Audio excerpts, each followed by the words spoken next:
Acharya Shlotra Sattva English.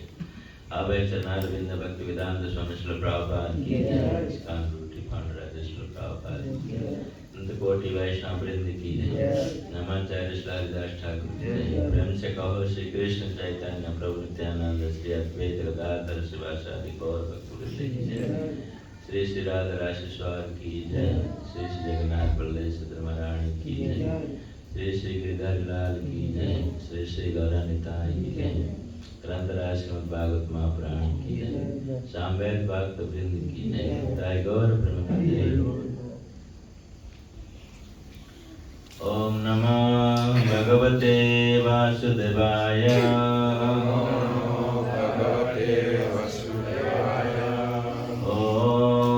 नमो भगवते वासुदेवाय।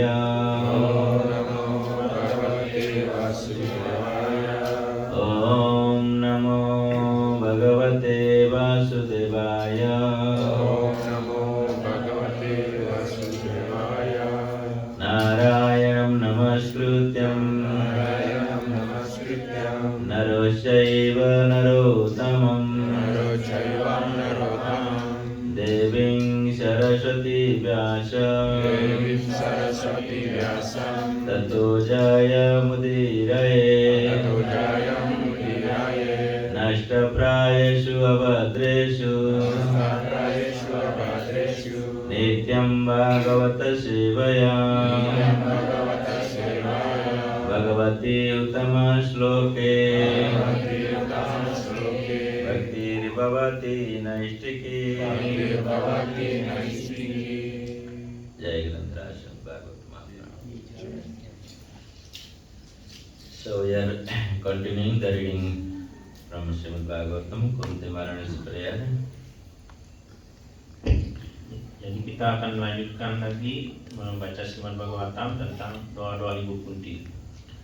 So today we will read from chapter 18, text number 29. Hari ini kita akan membaca dari skala 1 bab 8 sloka 29. Navedakasya Bhagavan Suchikirsitam. Navedakasya Bhagavan Suchikirsitam.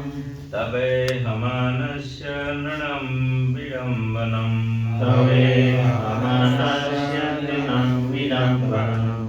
Najasya kasya daitosti kaharji.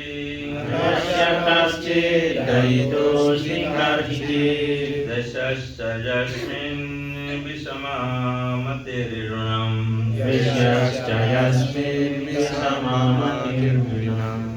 Navedakasya Bhagavan Suchikirsitam. Navedakasya Bhagavan Suchikirsitam. Tabe hamanasya nanam vidambanam. Tabe hamanasya nanam vidambanam. Najasya kasya daitosti harisi. Najasya kasya daitosti harisi. Dashasya yasmin vasamamatirunam. Dashasya yasmin vasamamatirunam. Navedakasya Bhagavan Suchikirsitam. Navedakasya Bhagavan Suchikirsitam. Tabe hamanasya nanam vidambanam. Tabe hamanasya nanam vidambanam. Yasya kasya daitosti karhici. Najasya kasya daitosti karhici. Vesyasya yasmin visamamatirunam. Vesyasya yasmin visamamatirunam. Silakan. Navedakasya Bhagavan Suchikirsitam. Navedakasya Bhagavan Suchikirsitam. Tawe hamanasya nanam vidambanam. Tawe hamanasya nanam vidambanam. Najasya kasya daitosti karhici. Najasya kasya daitosti karhici. Vesyasya yasmin visamamatirunam. Vesyasya yasmin visamamatirunam. Ladies, baca. Naveda Kasti Bhagavam Cikirsitam Naveda Kasti Bhagavam Cikirsitam Tawe Hamanasyanrinam Vidambanam Dawe Samanasyanam Vidambanam Nayasya Kasti Dayitasti Karicit Nayasya Kasti Dayitasti Karicit Yesyasya Yasmin Visama Matirndrinam Yasmin Visama Martinam. Okay, you can read translation and purport. Saya akan membacakan arti dari terjemahan ini dalam penjelasan Srila Prabhupada. Oh Tuhan, tak seorang pun yang mengerti kegiatanmu yang bersifat transendental itu, yang tampak seperti kegiatan manusia, sehingga sungguh membingungkan. Tidak ada yang menjadi objek istimewa bagi rasa sayangmu, maupun yang menjadi objek kebencianmu. Hanya karena terilusi sehingga orang mengira engkau memihak. Penjelasan dari Srila Prabhupada Ijaya. Karunia Tuhan bernilai sama terhadap siapapun, sehingga jiwa-jiwa yang terjatuh pun terbebaskan atas karunia Tuhan. Tidak ada yang menjadi objek khusus kebencian Tuhan. Paham yang menyatakan bahwa ketika Tuhan berwujud seperti seorang manusia, maka Tuhan sama dengan manusia, adalah paham yang menyesatkan. Seperti kelihatannya, aktivitas Tuhan tidak berbeda dengan aktivitas manusia, walaupun kegiatannya itu semuanya transendental, bebas dari corak material. Tentu saja cara Tuhan bersikap terhadap para penyembah murninya berbeda dengan cara Tuhan bersikap terhadap non-penyembahnya. Namun nilai berkatnya tidak pernah berbeda. Seperti pancaran sinar matahari merata ke semua arah. Misalnya batu yang menerima pencahayaan sinar matahari, maka batu itu pun tampak berkilau. Sedangkan orang buta tidak pernah dapat menikmati keindahan hasil pencahayaan tersebut, sekalipun ia berada di hadapannya. Gelap dan terang itu adalah dua hal yang bertentangan, tetapi keduanya adalah hasil pencahayaan, dan bukan berarti bahwa pencahayaan itu berlaku tidak adil. Cahaya matahari terbuka bagi semuanya, tetapi penerimaan berbagai pihak berbeda satu sama lain. Pendapat yang menuding bakti sama dengan membujuk Tuhan untuk mendapatkan berkahnya adalah pendapat yang tidak cerdas.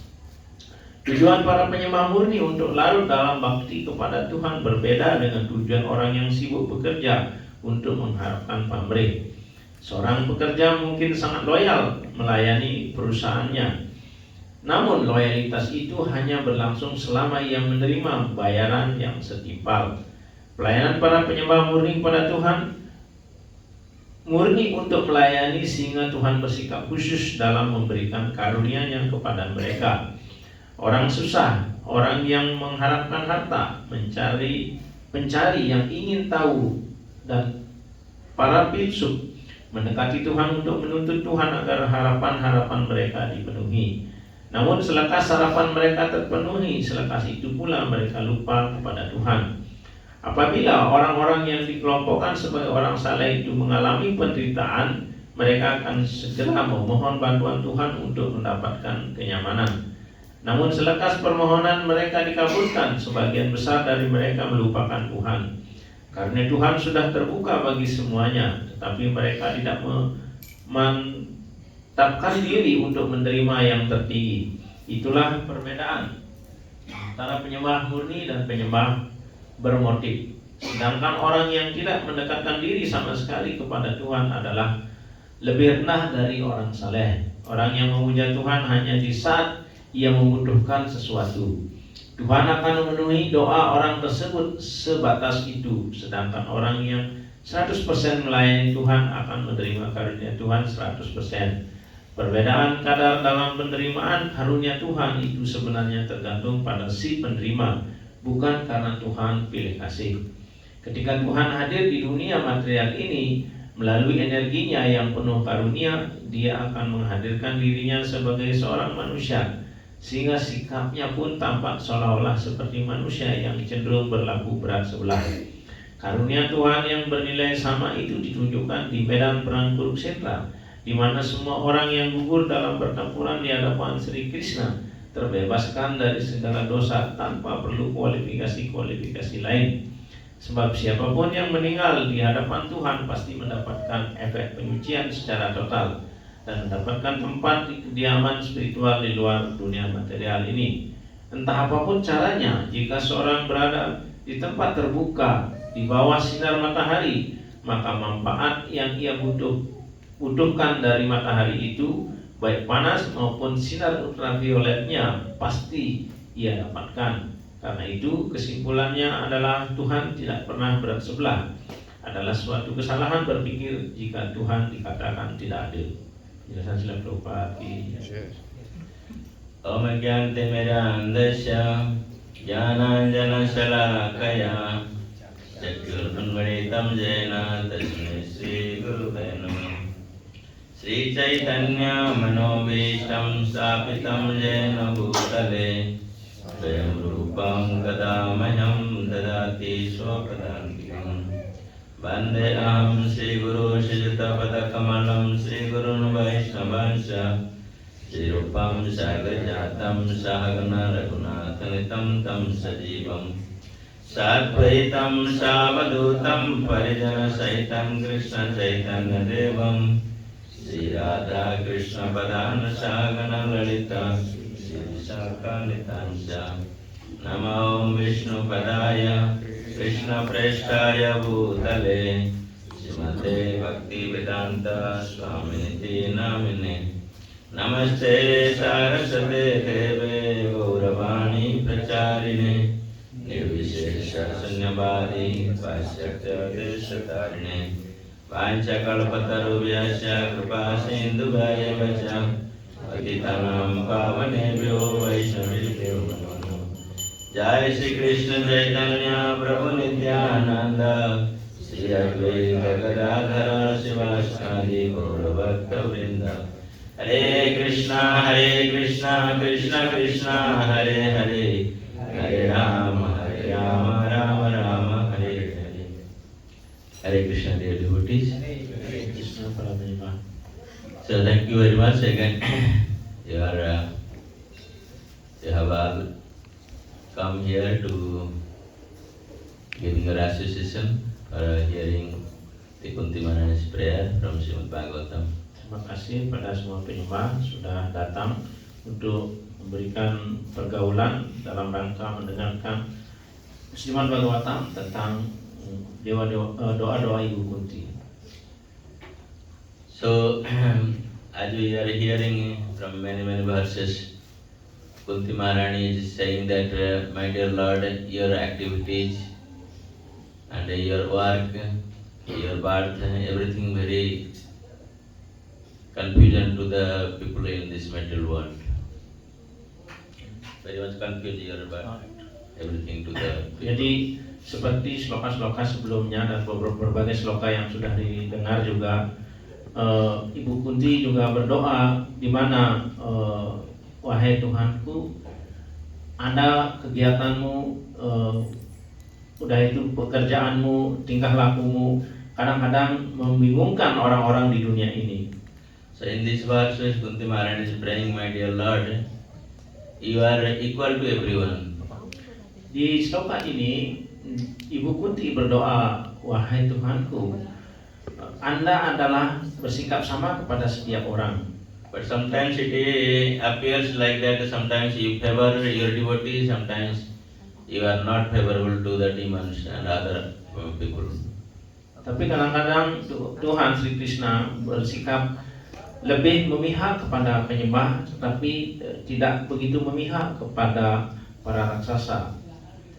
So Krishna says in Bhagavad Gita, Samaham Sarva Bhuteshu Name Teshti Name Priya. So everyone is equal to me. Nobody is my friend or nobody is my enemy. Di Bhagavad Gita, Sri Krishna mengatakan, Samuham Sarvabhutesu Name Dvesha Tino Priya. Jadi setiap orang, tidak ada seorang pun menjadi beliau bersikap sama, tidak ada mempunyai rasa benci maupun rasa terlalu cinta pada setiap orang. Beliau bersikap sama pada semuanya. But Krishna has some reservation. He's saying that Jepe Bhajanti Manityam. So those who are my devotee, I especially favor them. Tetapi Krishna mempunyai pengecualian bagi mereka yang melakukan bhajan, melakukan pelayanan bakti kepadaku. Beliau adalah orang yang spesial, yang khusus. So Kunti Maharani here saying that, but she is not affected by Krishna's illusory energy. She understands very clearly that Krishna is equal to everyone. Jadi di sini Kunti Maharani mengatakan beliau tidak dipengaruhi oleh tiga sifat energi-energi material, tiga sifat alam. Karena itulah beliau mengerti hal ini. So Srila Prabhupada gives the example of the sun. Sunshine comes to everyone. But if somebody closes the door, windows, everything, and he wants to be in darkness, what the sun can do? Srila Prabhupada sangat jelas memberikan analogi di sini bahwa tentang sinar matahari. Sinar matahari adalah memberikan sinar kepada setiap orang. Tapi kalau ada orang yang menutup pintu, tidak dapat sinar, dia mengatakan saya tidak bisa melihat. So apa yang bisa kita katakan dengan orang tersebut? And the person who is closed his door, window, everything, and he declares that there is no sunshine. Jadi bagi orang-orang mereka yang menutup pintu, menutup jendelanya, dan dia mengatakan bahwa oh tidak ada sinar matahari atau matahari. And the sun is partial to me, he is not coming to my room. Dan dia akan komplain, oh ternyata matahari itu tidak memihak pada saya, jadi tidak datang ke ruangan saya, seperti itu. But he himself closes the door and windows. How can sun help him? Karena sebenarnya orang tersebut menutup jendelanya, menutup pintunya, bagaimana dia tahu ada matahari yang bersinar. So that's similarly Lord's mercy and His blessings is to for all living entities. Begitu juga Tuhan sebenarnya beliau memberikan karunia kepada semua makhluk hidup. But the person who does not want to understand the Supreme Lord, then how can Supreme Lord help him?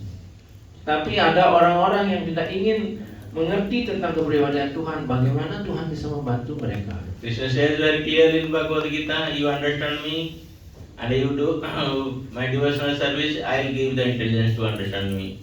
But if we are not engaged in devotional service, then how can we understand the Supreme Lord?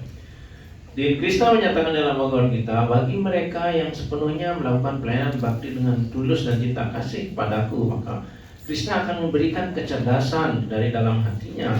Tetapi kita tidak melakukan pelayanan bakti, bagaimana Tuhan bisa membantu atau memberikan kecerdasan? And especially in this pastime, Lord Krishna, He plays like the ordinary human being. Khususnya dalam lila ini, Tuhan mengambil peran seperti manusia biasa. So many times in this pastime, Lord Krishna's pastime, He shows He is the Supreme Lord, He shows His supreme activities. But still, those who are demoniac mentality, they cannot understand. Banyak lila dari aktivitas dari kegiatan Sri Krishna, beliau menunjukkan adalah manusia yang super atau orang yang super. Beliau menunjukkan tentang keilahian beliau. Tetapi orang-orang yang bermental raksasa, mental jahat, tidak pernah mengerti akan hal itu. So they think that Krishna is the ordinary man. He was born to Vasudeva Devaki, Nanda Maharaj and Yashoda. So they think that Krishna is an ordinary human being. Dan mereka orang-orang yang jahat seperti itu berpikir oh beliau anak Vasudeva dan Devaki. Beliau berpikir adalah persis seperti orang lainnya atau manusia biasa. So as we see in the Rajasuya Yajna, so everyone has selected that Krishna will be first worshipped. But Sisipala did not agree.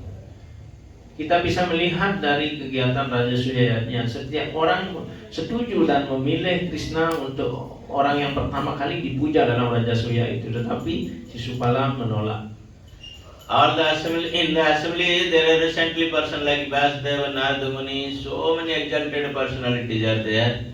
But they were agreed that Krishna is Supreme Lord Himself, so He should be offered first worship. But Sisipala did not agree. He could not understand that He is the Supreme Lord. Dan di dalam pertemuan itu begitu ada orang-orang hebat, jadi ada Bhisma, ada Vyasa dan banyak lagi resi-resi hebat. dan semuanya setuju dan menyatakan bahwa si Krishna adalah kepribadian Tuhan dan dialah yang pantas dipuja pertama kali. Tapi apa yang terjadi? Si Supala tidak setuju dan menolak untuk melakukan pemujaan terhadap Krishna. So he started to blaspheme the Supreme Lord. Dan mulailah si Supala mulai menghina Sri Krishna. But the Supreme Lord Krishna is so kind and so merciful. He liberated him, gave him deliverance from this material world. Tetapi begitu baiknya sikap Sri Krishna, orang seperti itu malah akan dibebaskan dari dunia material ini. So this is the magnanimous of Supreme Lord. Inilah contoh kemurahan hati yang luar biasa dari Sri Krishna. So how can this material world, the people, they can understand this magnanimous quality of Supreme Lord? It is very difficult to understand.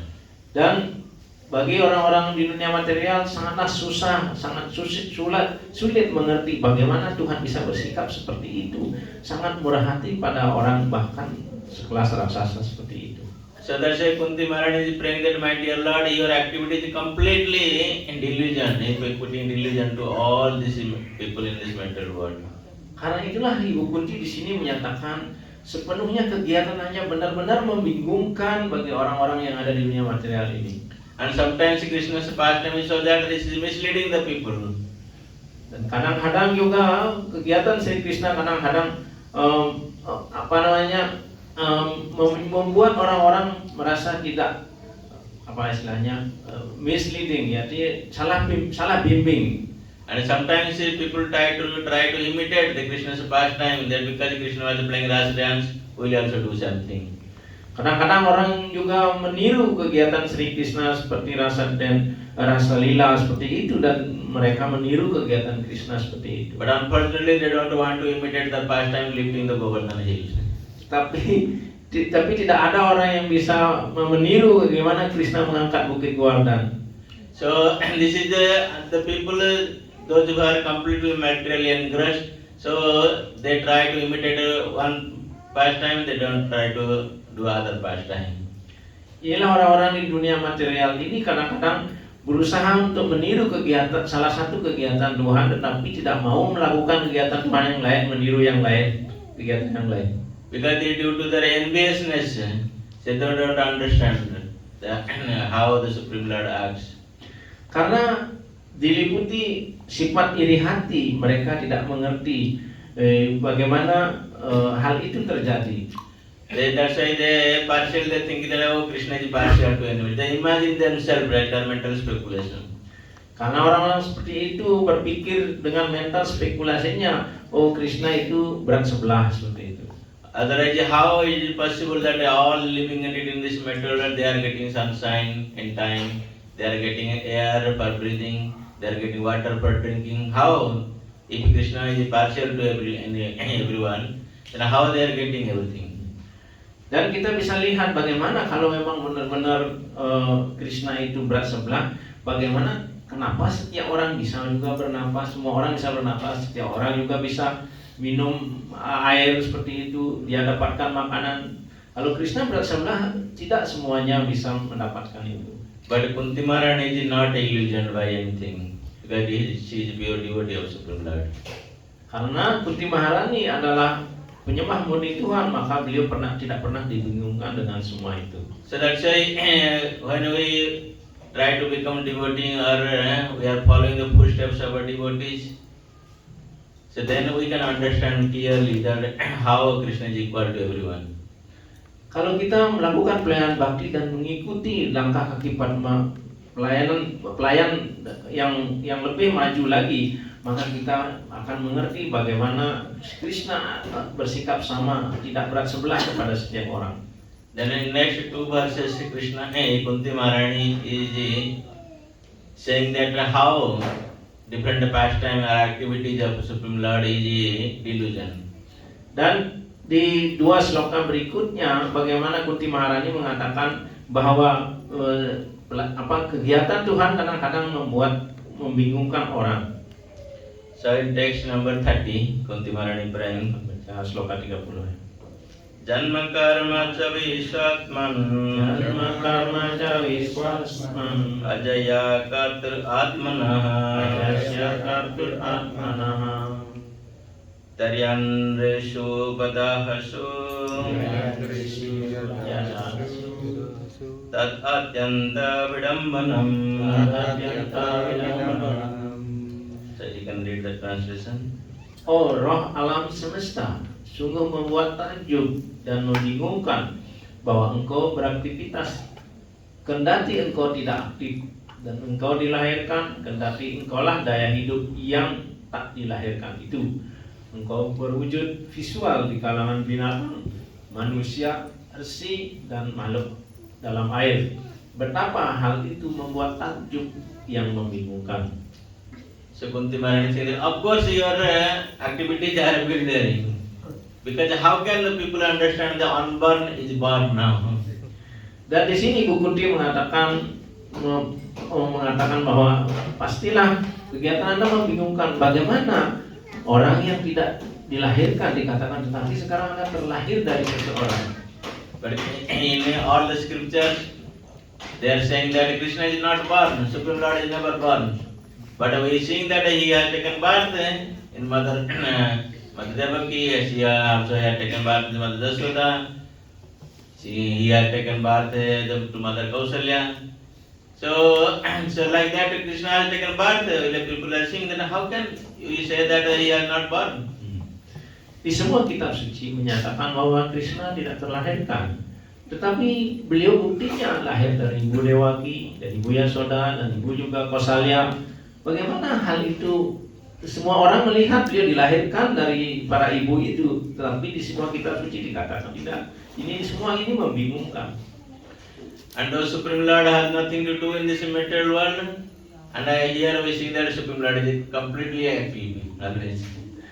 Juga dikatakan bahwa Tuhan sebenarnya tidak melakukan apapun di dunia ini, tapi di sini jelaskan beliau melakukan begitu banyak aktivitas. Ini sepenuhnya membingungkan.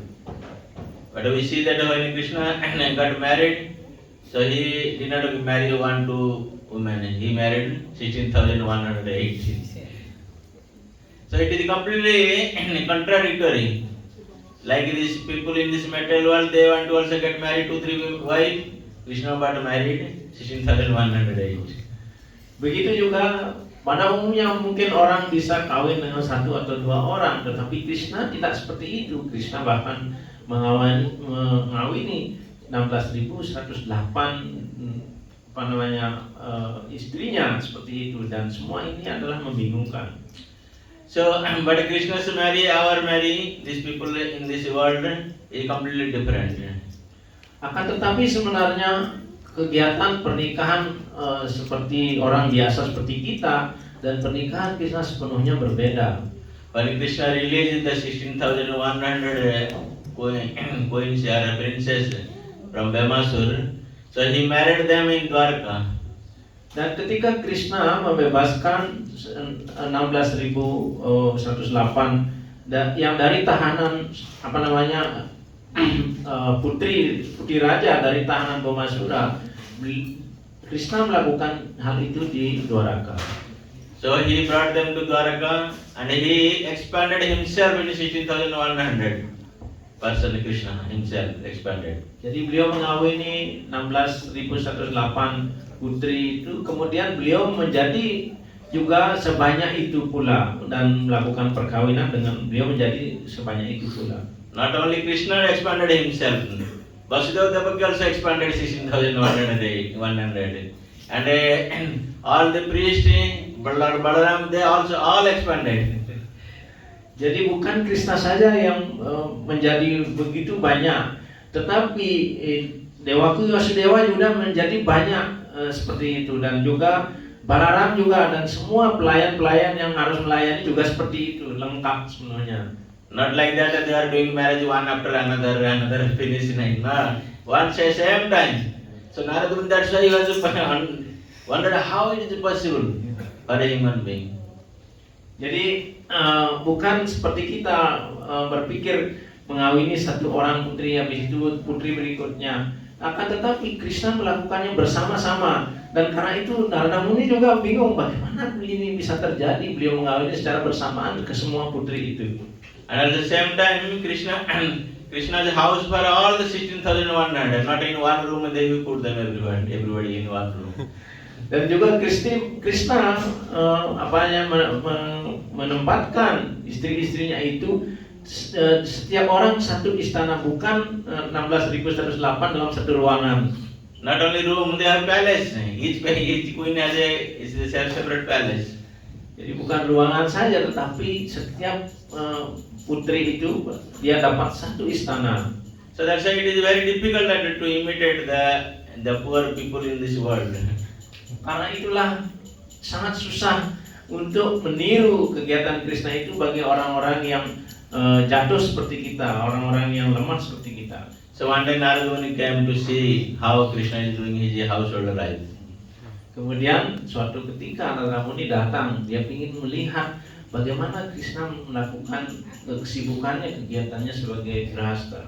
So Narada Muni saw in one palace Krishna is taking bath, now getting ready for doing meditation.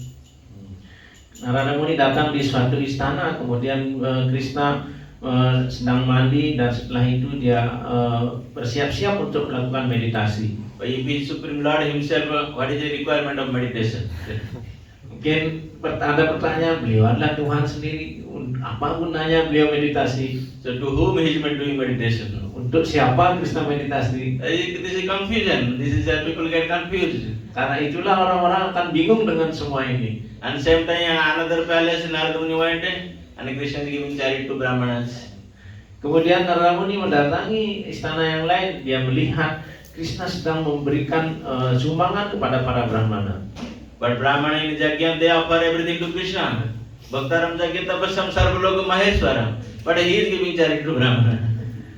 Di sloka Bhagavad Gita, Bhaktaram Yajna Tapasam Sarvaloka Maheswaram, dikatakan bahwa semua Brahmana itu akan memberikan persembahan yajnanya itu kepada Krishna. Tetapi di sini Krishna memberikan kepada Brahmana. And another palace Narada Muni seeing that Krishna is playing with his children. Kemudian di istana lain Narada Muni melihat bagaimana Krishna bermain-main dengan anak-anaknya. And some another palace Krishna saw that he is now getting ready to go to the palace for doing this Sudharma Sabha, to meeting all these ministers and others, discussing with them. Kemudian di suatu tempat melihat bagaimana Krishna sedang bersiap-siap untuk melakukan pertemuan di Dharma Sabha dengan anggota kerajaan lain. So like that Krishna is doing like ordinary human being. So that's why Narada Muni got puzzled and they disturbed, how is it possible for a person? Dan begitulah Krishna melakukan kegiatan di setiap istana, melakukan kegiatan berbeda. Karena itulah Narada Muni kebingungan melihat semua hal ini terjadi. Not only human beings, si Kunti Maharani saying that even you born as aquatics, fish and tortoise body. Dan bukan juga Krishna hanya muncul sebagai dalam wujud manusia, tetapi beliau muncul dalam wujud makhluk-makhluk air seperti ikan dan juga kura-kura. So when you came as a fish incarnation, so you appear yourself like a small fish. Ketika Krishna muncul menjadi makhluk air seperti manusia, seperti itu awalnya beliau muncul sebagai makhluk yang sangat kecil.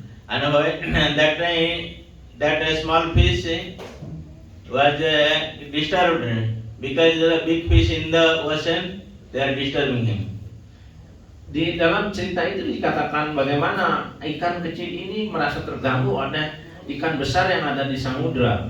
So the small fish pleaded to his devotee Satyavrata, King Satyavrata, my dear king, please take me away from here because I am getting fearful here. Kemudian ikan kecil itu diselamatkan oleh seorang penyembah namanya Satyavrata dan mengatakan bahwa wahai Tuhan, tolong selamatkan saya takut sama ikan-ikan yang besar ini. Now out of compassion Satyavrata Maharaj, he took the fish and kept in one small pot in his palace. Karena kasih sayang dari Maharaj Satyavrata ini, beliau mengambil ikan kecil ini dan menaruh di dalam satu pot di satu rumahnya. Then the fish started to increase his body And then the pot was smaller than the fish. Kemudian ikan itu semakin hari semakin membesar badannya, bahkan badan tubuh ikan itu menjadi lebih besar bahkan dari pot itu sendiri. And King Satyavrata put that fish in a pond. Kemudian Raja Satyavrata menaruh ini di kolam ikan itu. Then after that, the pond was not sufficient for the fish because his size become more big now. Kemudian kolam itu juga tidak cukup karena ikan ini semakin hari semakin membesar. But the pond, and then Satyavrata king, he released that fish into the river.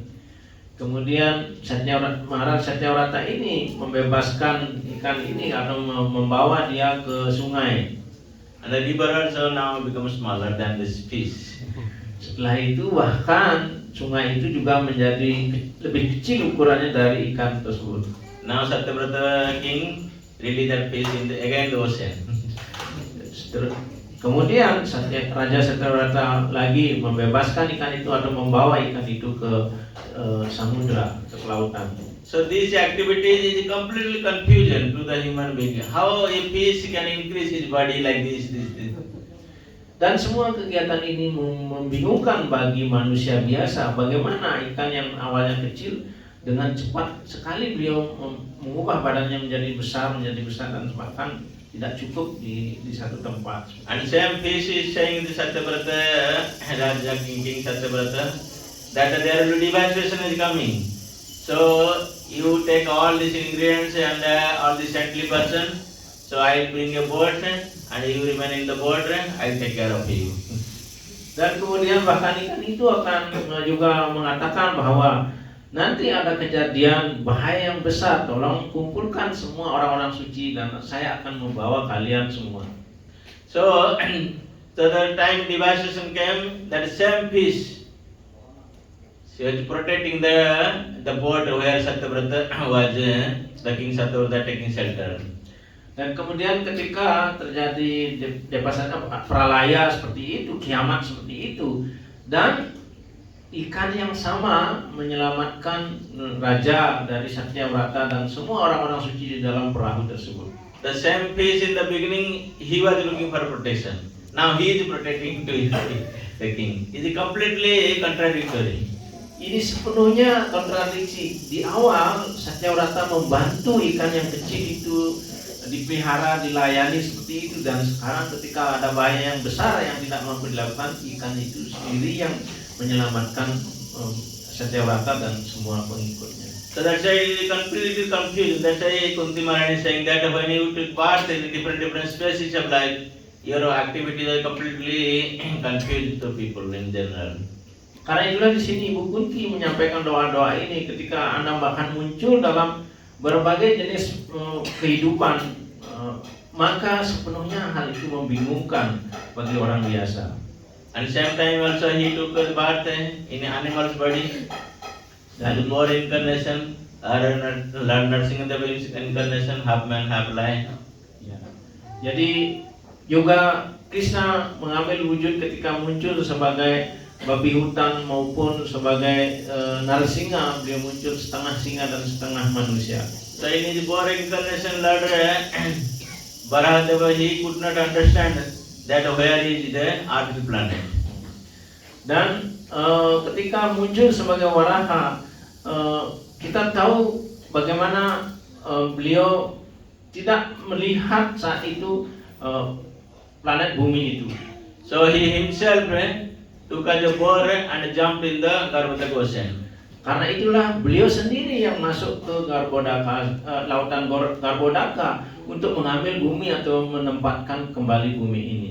So what was the reason that Krishna himself was supposed to take the boar incarnation? He himself, by staying in his spiritual world, he could leave the earthly planet from the Garbhodaka Ocean. He doesn't need to take boar incarnation. Sekarang kenapa beliau mengambil bentuk seperti itu? Sebenarnya Krishna itu Tuhan.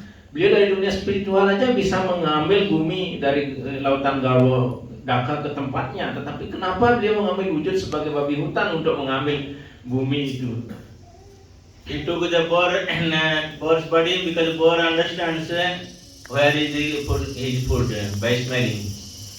Di sini untuk memperlihatkan karena babi hutan itu bisa mengetahui di mana sebenarnya ditempatkan bumi ini hanya dengan mencium. So another thing also, he took this incarnation to give illusion to the Hiranyaksha who was looking for fighting. Jadi ini juga beliau mengambil wujud sebagai babi hutan hanya untuk membingungkan Hiranyaksha yang selalu ingin berkelahi seperti itu. Because when Lord Baradeva appeared in front of Hiranyaksha, so he was laughing that way. He saying, "Oh, the Vishnu become disguised now like Baraha." Dan ketika beliau Hiranyaksha muncul, dia mencari musuh, dan setelah itu dia berpikir karena dia dibingungkan, oh sekarang apakah Wisnu mengambil wujud seperti babi hutan ini? Because he was not taking so seriously. He was thinking, oh, he become an ordinary living entity, I can kill him. Karena dengan seperti itu dia menjadi tidak serius dan dia berpikir, oh saya akan dengan mudah membunuh Anda, seperti itu. So even the demigods, they could not understand why Lord took the boar's body. Bahkan para dewa sendiri tidak mengerti, dibingungkan dan tidak mengerti kenapa Tuhan mengambil wujud sebagai babi hutan. And many times they are fighting time, Lord Baradev was sweeping his own arms, and the Hiranyaksha become more stronger. So the demigods become very much confused now, become fearful. What will happen? What will happen? So like that, Krishna's activities and pastimes are completely bewildering to these people. Dan ketika mereka berperang Hiranyaksha dengan Waraha, kadang-kadang hampir menang seperti itu Hiranyaksha. Jadi para dewa sangat ketakutan melihat hal ini. Semakin beliau takut juga melihat ini. Begitulah para dewa juga dibingungkan. Jadi orang-orang akan dibingungkan dengan kegiatan Tuhan seperti ini. And again, Kunti Maharani saying that you have taken birth also among the human beings. I like Lord Ram and Krishna, Chaitanya Mahaprabhu, or Buddha. Jadi kemudian Kunti Maharani juga mengatakan di sini dalam doanya, Anda juga muncul dalam wujud seperti manusia, seperti Sri Krishna, Sri Rama, Chaitanya Mahaprabhu, dan jadi Buddha juga beliau mengambil wujud manusia. So when Lord took as a human form as Lord Ram, so he was himself being a righteous king as an ordinary living entity. Dan ketika beliau mengambil wujud sebagai Sri Rama, beliau sendiri memberikan contoh bagaimana bersikap sangat bijaksana sebagai seorang raja. So when his wife was kidnapped by Ravana, Lord Ram, though he is Supreme Lord himself, he was crying for his wife. Dan ini menunjukkan ketika beliau sekalipun Tuhan sendiri, tetapi ketika dalam wujud Sri Rama dan ketika Ibu Sita diculik seperti itu, beliau sendiri menangis untuk mencari Ibu Sita. So by crying, whole the forest he is looking for his wife. Karena beliau terus dalam kesedihan menangis seperti itu, dan dia melihat di semua tumbuhan-tumbuhan di hutan itu hanya dia melihat istrinya di mana sambil mencari, tapi dia menangis untuk Ibu Sita. So like a human being, when somebody lost his wife, like he's crying, Supreme Lord himself also crying like a ordinary human being. Itu bagaikan orang-orang pada umumnya ketika dia hilang istrinya juga menangis, dan Tuhan juga dalam wujud Sri Ramachandra menangis untuk Ibu Sita. So by crying, he is wandering all over the forest. He is asking to the forest, he is asking the tree, he is asking to the birds, he is asking to the deer. He is not asking the human being, where is my Sita gone? Dan ketika beliau melewati hutan, beliau bertanya kepada pohon-pohon di sana tentang di mana Ibu Sita. Bertanya pada binatang-binatang, kemudian bertanya pada rusa, tapi beliau tidak bertanya pada manusia di mana istrinya, seperti itu. So who can understand that he is Supreme Lord? He is like ordinary human being, he is crying. Siapa yang bisa mengerti Sri Ramachandra kepribadian Tuhan? Karena beliau menangis seperti orang pada umumnya. So forget about us. Even the wife of Shiva, Sati, she could not understand the activities of Lord Ram. Jadi lupakan tentang kita yang bingung ini ya. Bahkan Parwati Dewi, istri dari Siwa sendiri juga kebingungan melihat kejadian ini. So as we know that Parvati or the Sati, she is the in charge of this material world and putting confusion to everyone living entity. Jadi kita tahu bahwa Ibu Sati atau Parwati, beliau penguasa semua dunia material ini dan beliau membingungkan semua makhluk hidup yang ada di dunia ini. But by seeing the Lord Ram's activities, she become herself confused now. Sekarang melihat kegiatan si Rama, sekarang beliau yang membingungkan semua orang, dia menjadi bingung melihat si Rama seperti ini. So when she saw that Lord Rama is wandering for his wife and he asking the trees, he asking the deers, the animals, so she was confused. How can he be the Supreme Lord? Kemudian melihat si Ramachandra, beliau menangis di hutan, bertanya pada pohon, bertanya kepada binatang-binatang, pada rusa, bertanya tentang di mana Ibu Sita, dan Parwati melihat ini menjadi sangat kebingungan. Bagaimana beliau itu Tuhan yang Maha Esa, ada kepribadian Tuhan seperti ini gitu. So she was asking Lord Shiva, are you worshipping this person? So he is the Supreme Lord? How can he be the Supreme Lord? Kemudian beliau bertanya kepada Shivaji suaminya, apakah Anda memuja beliau Tuhan ini? Beliau sekarang kebingungan mencari istrinya, apakah Anda memuja ini? Gitu. So I don't think he is the Supreme Lord. Kemudian Parwati mengatakan, saya pikir beliau tidak kepribadian Tuhan. So Lord Shiva tried to convince her, don't be in illusion and don't doubt on my dear Lord. So please accept what I am saying. But she still could not understand, convince herself.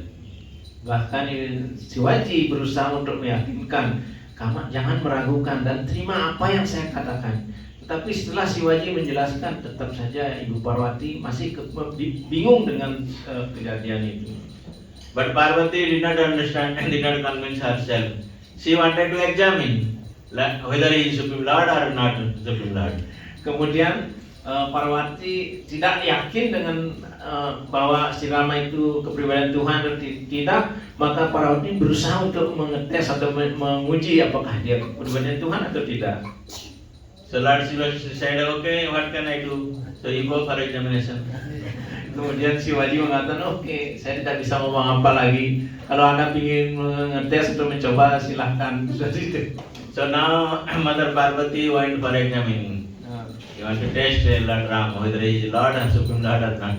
Kemudian Parwati datang ke sana ke tengah hutan untuk menguji apakah beliau Tuhan atau tidak.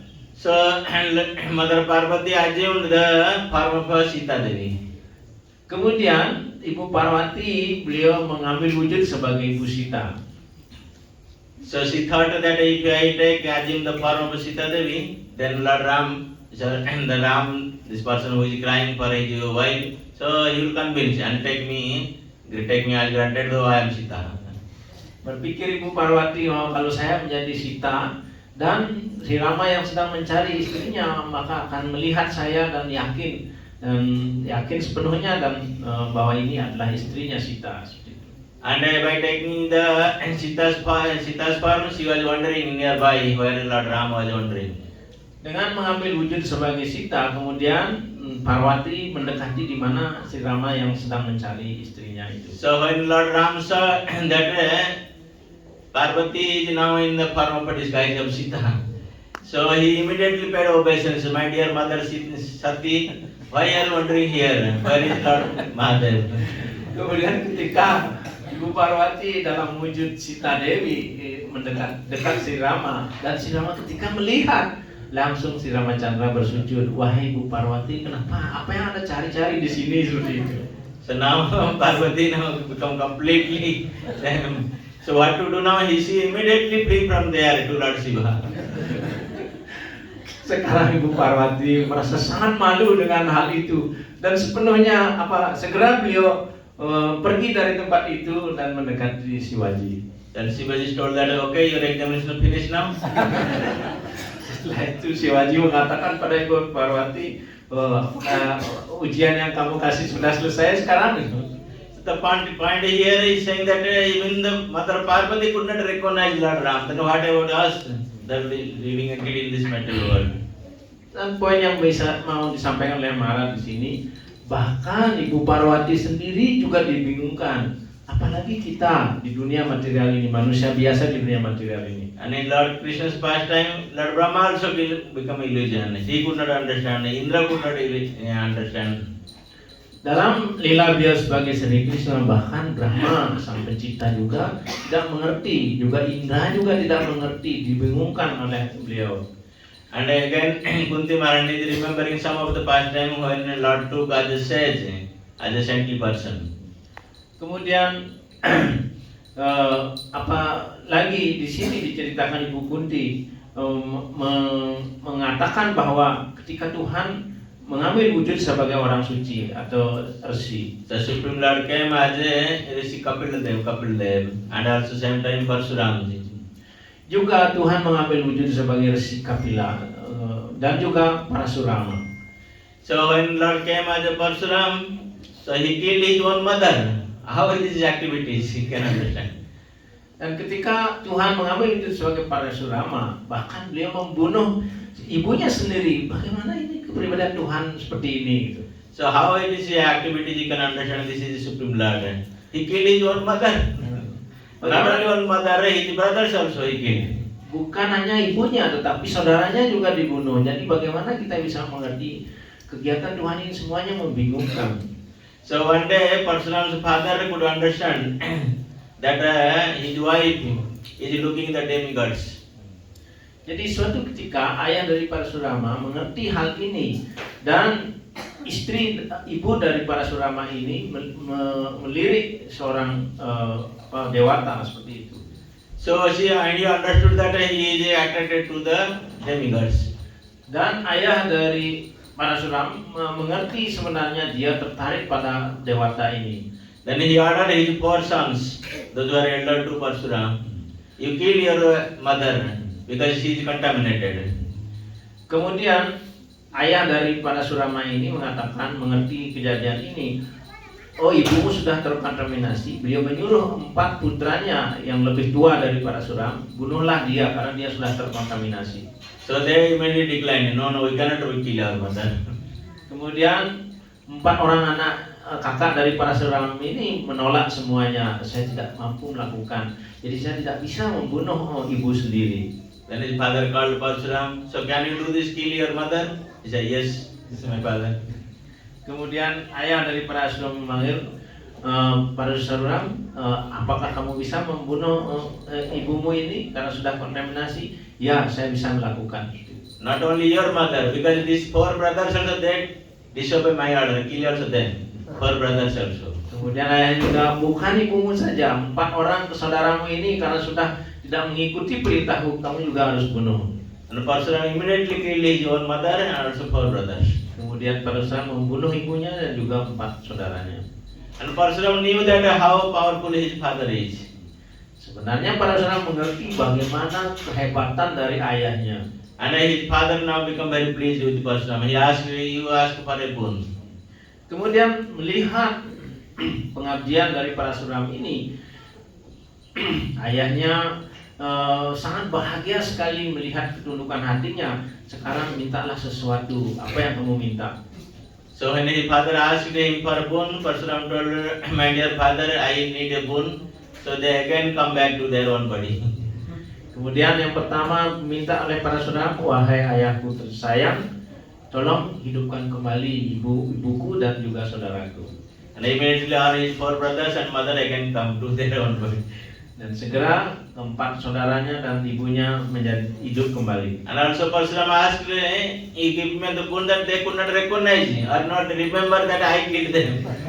Kemudian permohonan yang kedua, setelah dia hidup kembali, tolong supaya dia tidak ingat lagi tentang apa yang saya lakukan terhadap mereka. So these are the activities which is completely sometimes contradictory to our material point of view. Dan semua kegiatan aktivitas seperti ini sebenarnya kelihatannya seperti kontradiksi dari kacamata atau pandangan orang seperti kita ini. But same time, he is the Supreme Lord himself. Tapi pada saat yang sama beliau adalah kepribadian Tuhan yang Maha Esa. As we see the Kapil Dev, he was instructing his mother, the transcendental knowledge. Begitu juga ketika beliau menjadi Kapila Dewa, beliau juga memberikan pelajaran tentang bakti kepada ibunya. So what was the reason that Krishna, Supreme Lord, had to come and teach his mother? So he could just impart the knowledge, by staying in by willing, that he could give the knowledge. Dan apa tujuannya? Tuhan memberikan pelajaran kepada ibunya ini dengan cara beliau ada di dalam keluarga itu, beliau bisa memberikan pengetahuan tentang bakti ini kepada ibunya. And as Supreme Lord himself has taken birth in the house of Kardamuni, and Kardamuni is a living house. Dan ketika Tuhan sendiri muncul di dalam keluarga Kardamuni dan tahu bahwa Tuhan yang muncul, dan Kardamuni akhirnya meninggalkan keluarga. So many saintly persons, they are doing meditation and all this austerity to get the Supreme Lord. Now the Supreme Lord has come to their house and he is living. Dan sebenarnya begitu banyak orang-orang hebat resi-resi itu bermeditasi untuk mendapatkan kepribadian Tuhan. Karena Mamuni juga seperti itu melakukan meditasi, dan setelah beliau muncul dalam keluarga, dan setelah itu karena Mamuni meninggalkannya. And Kapila Dewa is not forbidding him. No, you go from house. Tetapi Kapila Dewa tidak menahannya, malah sekarang Anda pergi saja, tinggalkan rumah malah. So that's why in this are the some few activities of Supreme Lord. Kunti Maharani is remembering herself that they are looks like contradictory, but they are not contradictory because he is Supreme Lord himself. Di sini memperlihatkan bagaimana bagi orang-orang umum sepertinya seperti kontradiksi, tetapi sebenarnya tidak ada kontradiksi karena beliau adalah kepribadian Tuhan sendiri. And the next verse, Kunti Maharani remembering a wonderful pastime of Krishna. Kemudian di sloka berikutnya Kunti Maharani menjelaskan tentang lila Krishna berikutnya. Gopya adadetoi kasasi damatavat. Gopi ada deswai ketagasi damatawa Yate dasasu kalingana sambramanaccham. yate dasasru kalimanjana sambramansam Vikramanenyan bayavayata svisasa. Kramiya baya pavanaya sitasya Samam vimoyanti viryapi adviveti. Samam vimayati virapiyati vedi. Krishnaku yang tercinta, Yasoda mengambil seutas tali untuk mengikat tubuhmu ketika engkau berbuat salah, dan matamu tampak gelisah penuh air mata ketakutan, membasahi maskara perias matamu.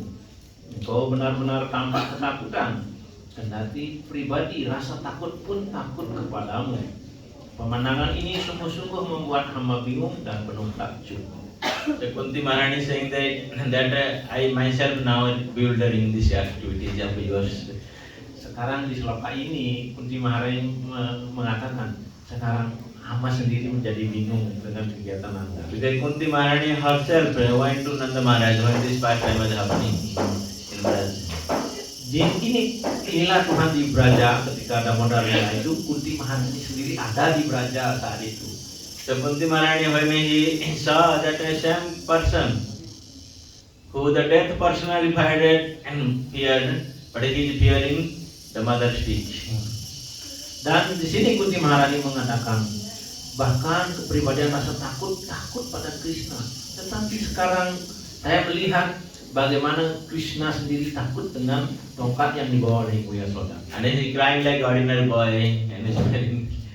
Dan dia menangis seperti orang anak-anak pada umumnya dan menyucurkan air mata seperti itu.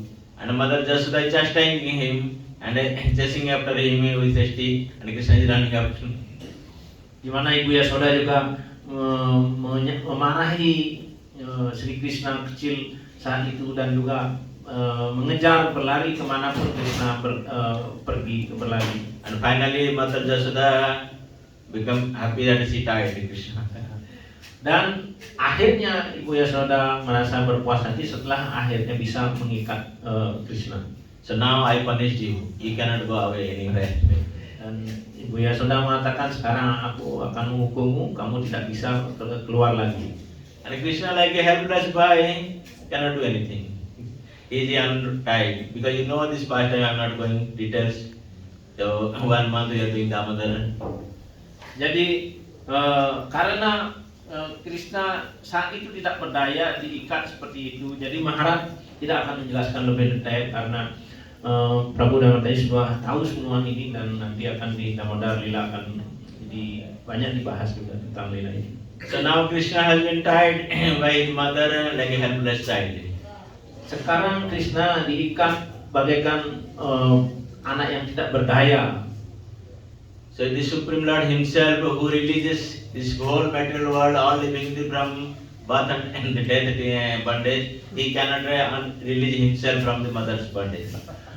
Kita inilah yang membingungkan. Pertama adalah Tuhan bisa membebaskan semua makhluk hidup dari ikatan dunia material ini ke planet rohani, tetapi Krishna sendiri tidak bisa melepaskan ikatan yang dibuat oleh Ibu Yasoda yang mengikat badannya. And none of these Brajavasi gopis, they are also not coming forward to release Krishna.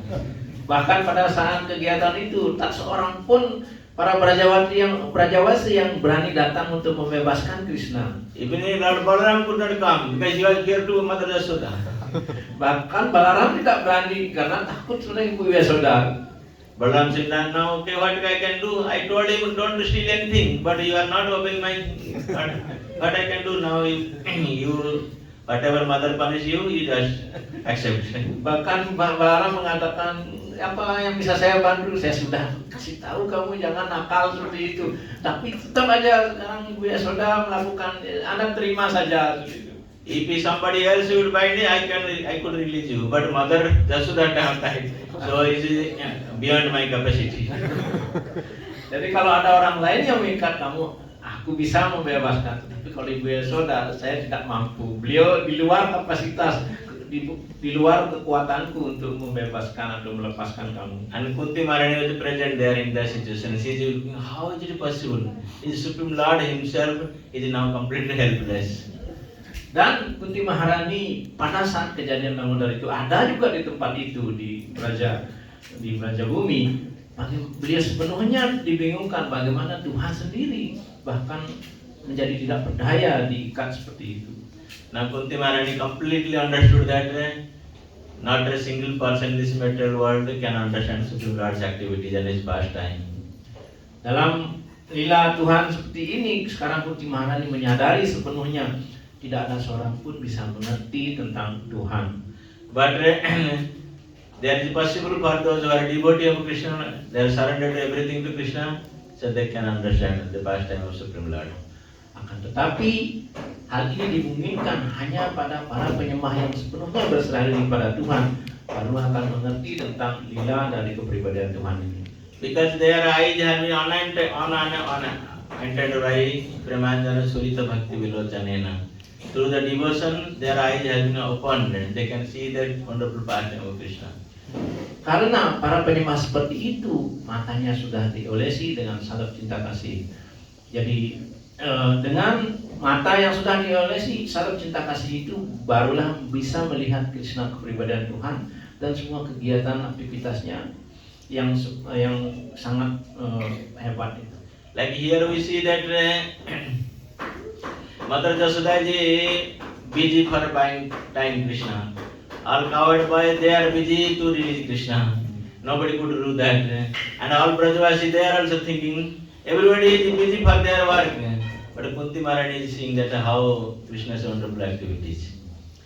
Di sini di lila ini kita bisa melihat Ibu Yasoda sibuk dengan mengikat Krishna, para Brajawasi sibuk dengan kegiatan sendiri.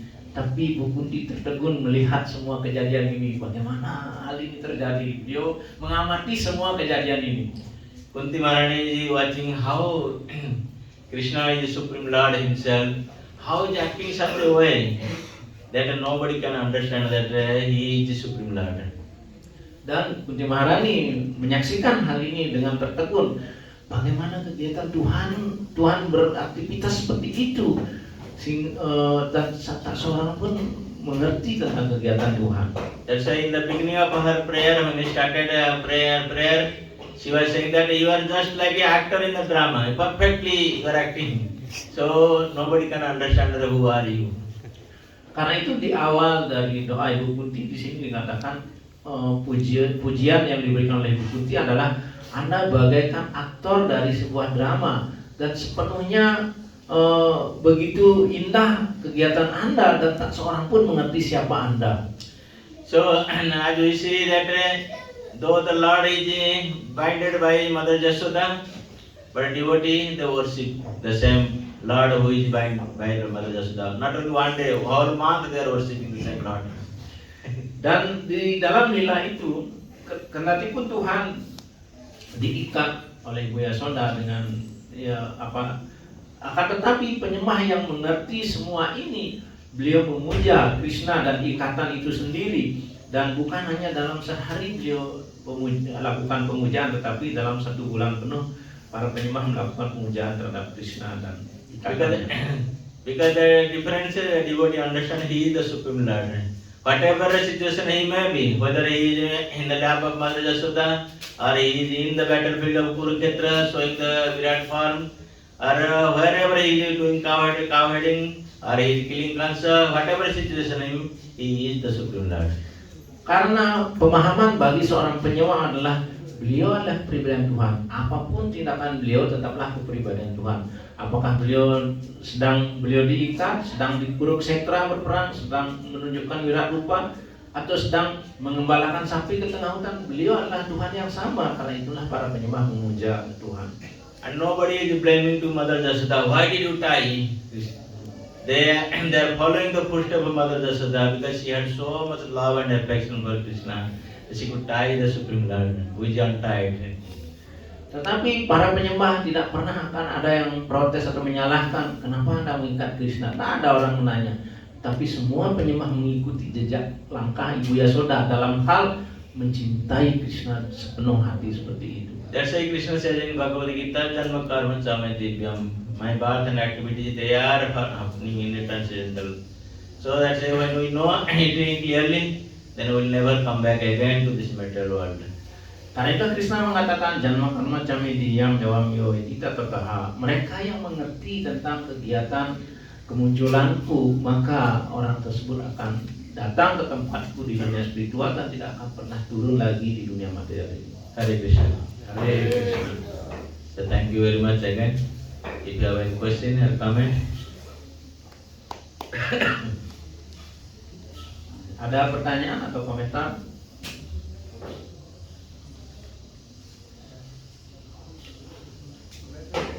Ya, kenapa biasanya? Udah, cari-cari pertanyaan. Ya.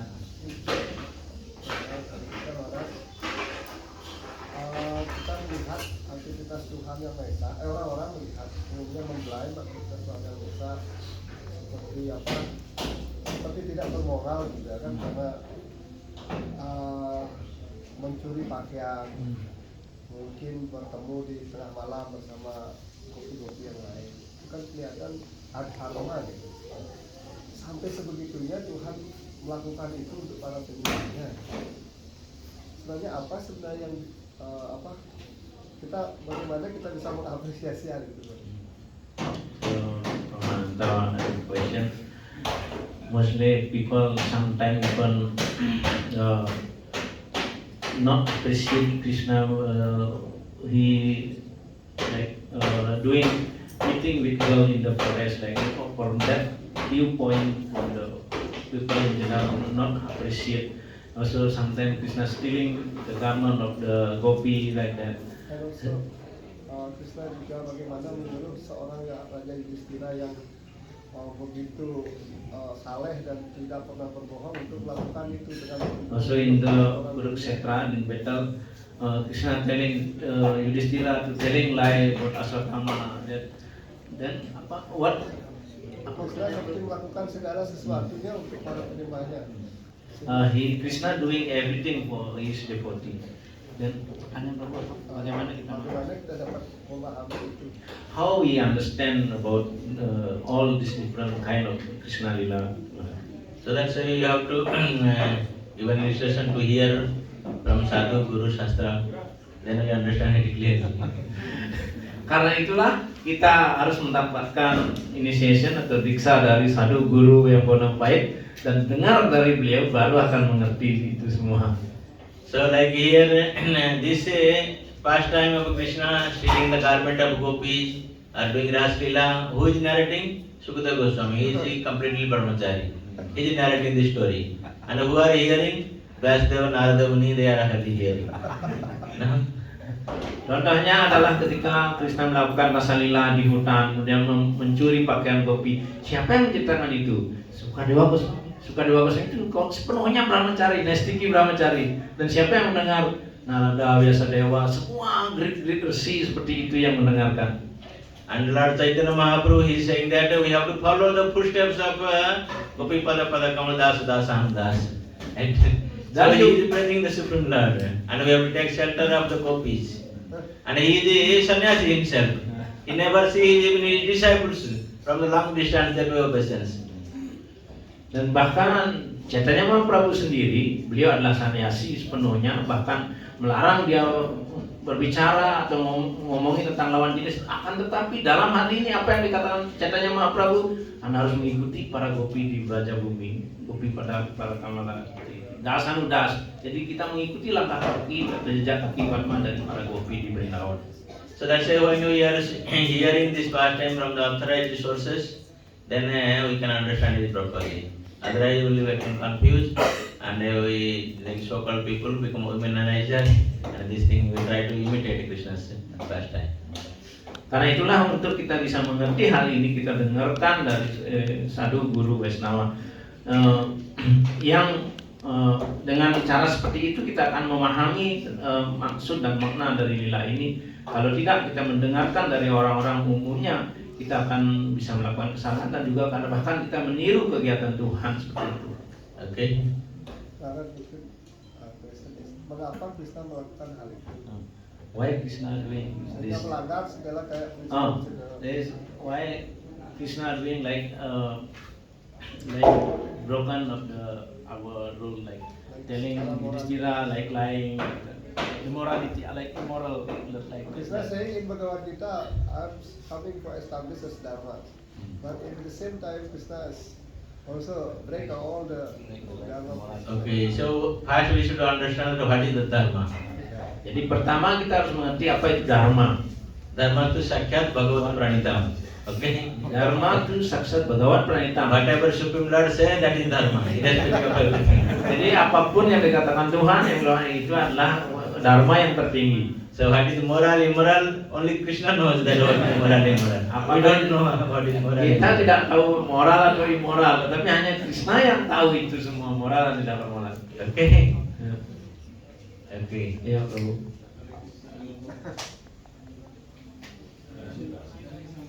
Ya, Hare Krishna. Prasad Prabhu.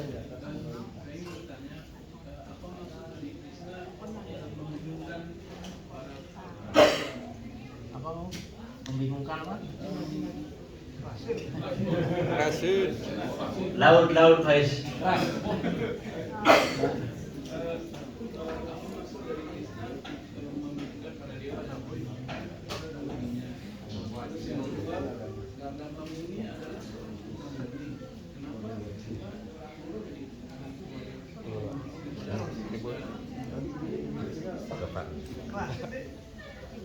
Harta Murni, Penyembahan Murni.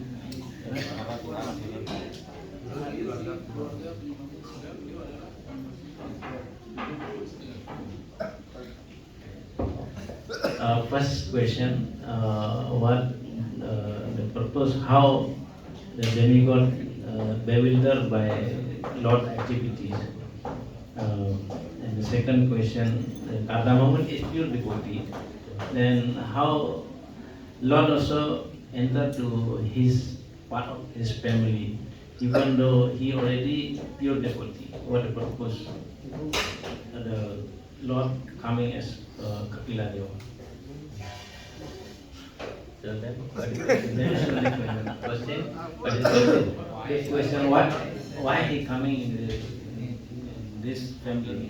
Because Kardamuni was ordered by his father Brahma that you help me in progenization, increase the this better world fill up with your living. That's why he did tapasya penances for 1,000 years. Ya, ini adalah karena Kartamamuni disuruh oleh ayahnya sebagai Prajapati, dia harus memperbanyak keturunan, tetapi mendapatkan keturunan yang bagus. Dan setelah itu beliau melakukan pertapaan, barulah nanti Tuhan akan muncul di dalam kandungan dari Dewa Huti seperti itu. Jadi untuk memperbanyak keturunan, beliau melakukan pertapaan dan akhirnya Tuhan sendiri muncul di dalam keluarga itu. And when Supreme Lord appeared in the front of Kardamuni, he did not ask Supreme Lord that I'll give me liberation. Because liberation is better than again become father, mother, right? But he wanted it to fulfill his father's desire. He did not speculate himself that I'll get liberation. Poin yang penting di sini Kartamamuni ketika beliau melakukan tapasya dan akhirnya Tuhan muncul di hadapan beliau tidak menginginkan pembebasan, tapi beliau menginginkan sebagai putranya karena untuk memenuhi keinginan ayahnya. Itulah yang beliau tidak mau berspekulasi minta ini minta itu. Tolong penuhi keinginan ayahnya untuk berketurunan dan Anda muncul di sana. Say Supreme Lord become very pleased. I'll become your son because you have followed the footsteps or your instruction of your father. Jadi Tuhan merasa sangat bahagia sekalipun kelihatannya beliau permintaan untuk gini karena Dhamma menginginkan itu atas perintah ayahnya dan Tuhan sangat puas karena dia mengikuti perintah ayahnya. So that's why Supreme Lord himself establishing our parampara system. When you follow proper parampara or instruction of a spiritual master or senior Vaishnava, then Krishna will become pleased. We should not add or subtract or speculation from our mind anything else. Nah, Tuhan akan sangat berpuas hati kalau kita mengikuti parampara. Tuhan juga mengestablish atau memulai parampara. Kalau kita bisa mengikuti kata-kata parampara, maka Tuhan sangat berpuas hati. Okay. Hare Krishna. Hare Krishna. Thank you very much. Granth Srimad Bhagavatam Mahapuran ki jai. Srila Prabhupada ki jai. Shambhav Bhakta Vrinda ki jai. Nitai Gaura Premanande. Hare Krishna.